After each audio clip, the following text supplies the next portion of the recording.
What's going on, fellow Illuminaries? Welcome back in. I'm Lorcana Thanos, the Mad Titan of the Illuminary. Today is a very special presentation.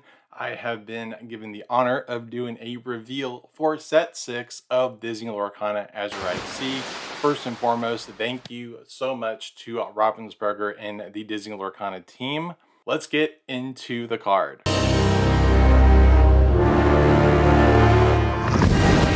Alright, so who or what do we have for our reveal? Let's take a look. My whole life, I trained to become a guardian of the dragon.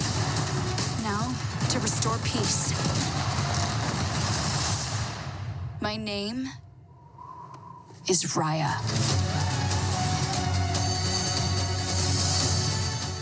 And our card is Raya. Alright, so let's go ahead and break this card down. Raya, Kumandran Rider, is a rare in Ruby that costs 4 ink, is inkable. She's a storyborn hero princess that has 3 strength, 3 willpower, 2 lore pips, and is illustrated by Mariana Moreno and Peter Brockhammer. She has an ability that is called Come On, Let's Do This. Once during your turn, whenever a card is put into your inkwell, you may ready another chosen character of yours, and that character can't quest for the rest of this turn. Alright, so when I read this card, the first ink that I immediately went to when I thought about how to pair this was, of course, none other than Sapphire. Ruby Sapphire is such a strong deck. It has such strong synergy with each other. And you look at cards like One Jump Ahead, Fishbone Quill, Chicha Dedicated Mother, Tipo Grow Son, Mickey Mouse Detective, and even the brand new legendary coming out in Azurite C, Oswald the Lucky Rabbit. Well, Oswald does have to do with items, but every other card that we just mentioned is related to, of course, ramping or placing a card into the inkwell. This even applies, of course, for your regular ink per turn as part of an action you take during your turn. So with Raya's ability, you're able to just quest out and then ink, get an additional ink off of one of these cards in Sapphire, and then her effect would trigger. And I just feel like that is a very strong possibility. The reason why I brought up Oswald is because whenever a card is put into your inkwell, you may reveal the top card of your deck, and if it's in an item card, you can play that item for free and it enters play exerted, otherwise put it on the bottom of your deck. Sapphire naturally plays a lot of items, and so I think it's just kind of like some fun synergy to get 2 effects off in the bag with Raya and with Oswald, both cards coming out of Azurite C. Now let's take a look at the other side of that equation, being Ruby. Ruby is mostly, of course, identified as, yes, it does have some cards that steal lore, but ideally Ruby is removing, but also challenging. And so let's take a look, of course, with the some cards supported from the film of Raya and the Last Dragon that I thought would work here. So first up, I have Raya, Fierce Protector from Ursula's Return. She is a super rare, and she is an inkable 3 cost that has 3 strength, 3 willpower, and a lore pip. That says whenever this character challenges another character, gain 1 lore for each other damaged character that you, as the active player, have in play. So I thought this was interesting because, like I keep repeating, a lot of this comes down to, I think it's interesting how you can quest, ink, get additional ink by some other means, ready a chosen character based off Raya Kumandran Rider's effect, and then start doing the Ruby aspect of things and challenging. Of course, we can't talk about Raya without talking the named Last Dragon being Sisu, and that comes down to Sisu Empowered Warrior and Sisu Empowered Sibling. Both these cards are very strong. If you play Lorcana quite a bit, you know exactly how strong these cards are, but if you're new, Sisu Empowered Warrior may only have on the surface 1 strength and 4 willpower, has 2 lore pips, which is great, but her Surge of Power ability gives her an additional strength for each card in your opponent's hand, which is naturally very strong. Again, pairing with the Raya that we were talking about, Kumandran Rider, you're able to quest for 2, ink, ready the Shisu, then your Sisu can go out and, of course, challenge, and she will be very strong, of course, determined by the number of cards in your opponent's hand. Same goes for the Empowered Sibling. Once you shift on her, cleared off your opponent's board of characters that have 2 strength or less. And then you have the 5 strength on the empowered sibling. Of course, same type of strategy. Quest for 3 ink, gain additional ink off a what we call a ramp effect with the sapphire cards. And then you can do the challenging and stuff. Now, some additional cards that I was looking at for the silent strategy are cards such as Mulan Elite Archer, Goofy's Super Goof. I really like Super Goof because when Super Goof challenges another character, he gains 2 lore. So he is doing exactly what you're aiming to do here. One that I thought was pretty interesting is Shere Khan menacing a predator.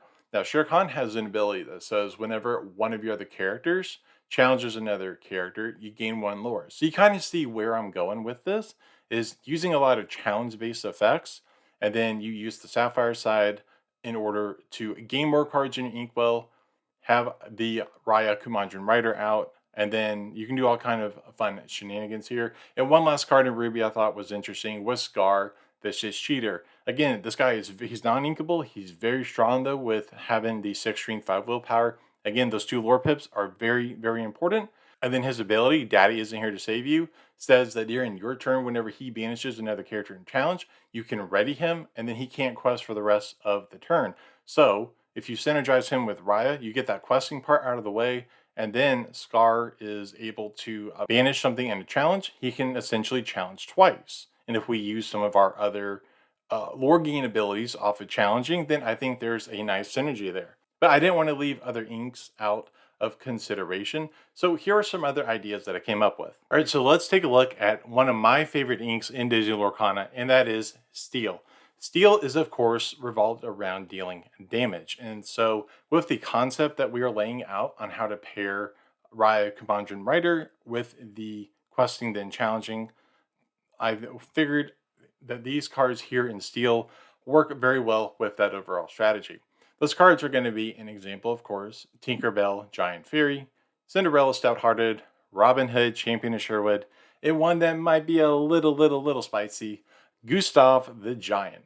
First off, with Tinkerbell Giant Fairy, of course, when she's played, you deal 1 damage to each opposing character. That's going to make challenging easier. But the reason why I like her is for the secondary ability, Puny Pirate. During your turn, whenever this character banishes another character in challenge, you may deal 2 damage to chosen opposing character. Again, it goes along with that line of Quest with Tink, gain 2, ready her, challenge, banish something, deal 2 damage. And it's the same kind of principle, especially with Robin Hood, Champion of Sherwood.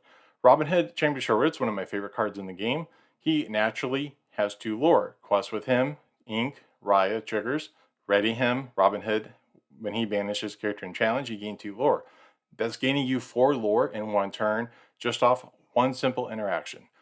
Cinderella, same thing, except we're upping it to 3 lore. Now, Gustav the Giant. This card does not see a lot of play, but I think it's actually very interesting. If you're unfamiliar with Gustav the Giant, Tear of the Kingdom, he is a 3-cost inkable rare that comes from Into the Inklands, of course, in Steel. He has 6 strength, 6 willpower, and 1 lore pip. But he has 2 abilities. The first is called All Tied Up, and this character enters play exerted and can't ready at the start of your turn. That's perfectly fine for what we're aiming to do. And he has a secondary ability called Break Free that during your turn, whenever one of your other characters banishes another character in a challenge, you may ready him. So think of it as like what we were trying to do with, of course, Scar, Vicious Cheater, and Ruby. And I have one more card that I wanted to go over that is Fairy Godmother, Mystic Armor. This card is a legendary from Rides of the Floodborn. She costs 5, is inkable, is a Floodborn Mentor Fairy, 3 strength, and 4 willpower with 2 lore pits. But she only shifts for 2, which is great. And then she has an ability, Forget the Coach, here's a sword. Whenever this character quests, your characters gain Challenger +3, and whenever this character is banned in challenge, return this card to your hand this turn. So, again, very simple concept. This time will be in Ruby Amethyst, which is, of course, a very powerful deck in the Lorcana metagame. But quests, you shift her into play, you quest for 2, you ink for turn, restand her, And now she can challenge, along with giving your characters Challenger +3 and the additional effect of whenever this character is banished in challenge, you return them to your hand. So you are able to go into your opponent's characters and get those cards back into your hand. All right, so there you have it. Those are just some of my thoughts and ideas for synergies that I found to work with Raya, Kumanjan Rider, coming out soon in Azurite C. Be sure to let me know if you think of anything else and some fun tech options for this card. And real quick before you guys go, just one quick thing. I also want to let you know that the giveaway for the Road to 100 is still going on. I will do a separate video about who the winner is for that on Friday, November 1st. So there's still time to enter, and you can find that info in the card up above. And one last time, of course, I have to say a huge thank you to Ravensburger and the Disney Lorcana team for giving me this opportunity to do this reveal. This was an absolute blast to get to do and be a part of. And there you have it. That's going to do it for today's video. Be sure to let me know down below what you thought. And I would really appreciate it if you would give me one of these. It's super impactful in helping the YouTube algorithm help this video find other Lumineers like yourself. If you enjoyed the Lorcana content here on the channel and you want to see more, do me a massive favor and type and smash that subscribe button and click that bell so you get notified when I upload new videos every Tuesday and Friday. As always, you can follow me on the artist, formerly known as Twitter, on X, at Lorcana. Thanks for watching, and I think you might enjoy these. So check out what else I have here on the channel, and remember, the hardest choices require the strongest wills. Bye!